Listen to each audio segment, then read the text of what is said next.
ربیع الاول کا مہینہ شروع ہو چکا ہے اور یہ وہ مبارک مہینہ ہے جس میں ہم سب کے آقا نامدار سید الاولین والآخرین سردار دو عالم محمد مصطفیٰ صلی اللہ علیہ وسلم اس دنیا میں تشریف لائے۔ آپ کی ولادت باسعادت اسی مہینے میں ہوئی، اور اگر اسلام میں کسی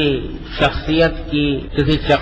کے یوم پیدائش یا یوم وفات منانے کا کوئی تصور ہوتا تو نبی کریم سرور دو عالم صلی اللہ علیہ وسلم کے یوم ولادت سے زیادہ کوئی اور دن اس کا مستحق نہیں تھا، کیونکہ یہ وہ دن تھا جس میں اللہ تبارک و تعالی نے انسانیت کی رہنمائی کے لیے حضور نبی کریم سرور دو عالم صلی اللہ علیہ وسلم کو دنیا میں مبعوث فرمایا، دنیا کے اندر بھیجا، اور وہ ذات اقدس اس دنیا میں تشریف لائی جس کو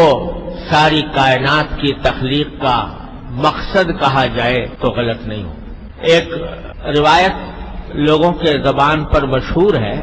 کہ اللہ تبارک و تعالی نے حضور اقدس صلی اللہ علیہ وسلم سے فرمایا کہ لولاک لما خلقت الافلاک، یعنی اگر آپ نہ ہوتے تو میں ان آسمانوں کو پیدا نہ کرتا۔ یہ روایت سند کے اعتبار سے تو یہ موضوع ہے، یعنی صحیح نہیں ہے، یہ حدیث کے طور پر درست نہیں ہے، لیکن معنی کے اعتبار سے بالکل درست ہے۔ یعنی واقعتاً حضور نبی کریم صلی اللہ علیہ وسلم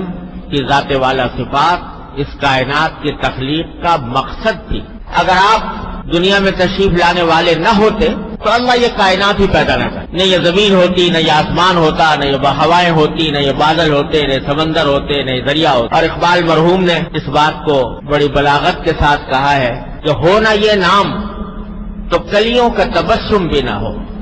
ہونا یہ نام، یعنی نبی کریم صلی اللہ علیہ وسلم کا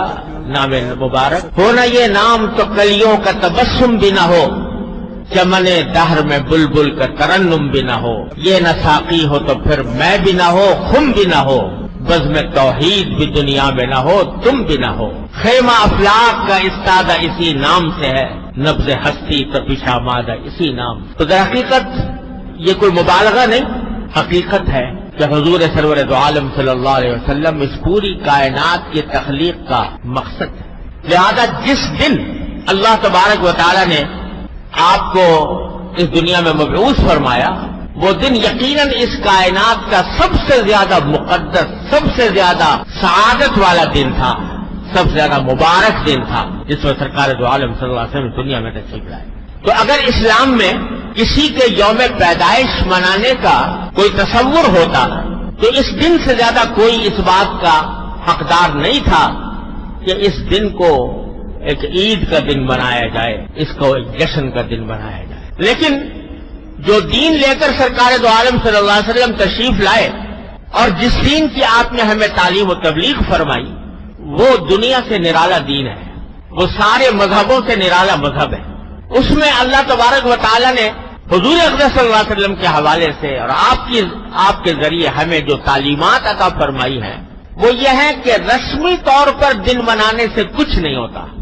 کسی کا یوم پیدائش منا لو، کسی کا یوم وفات منا لو، اس کے اوپر جشن کر لو، اس کی یاد میں چراغاں کر لو، اس سے کچھ نہیں ہوتا۔ اصل بات یہ ہے کہ جو پیغام وہ لے کر تشریف لائے تھے، جو تعلیم انہوں نے دی تھی اور جو ہدایات انہوں نے عطا فرمائی تھی، ان پر کتنا عمل کر رہے ہیں۔ ہمارا سارا دین ہمیں یہ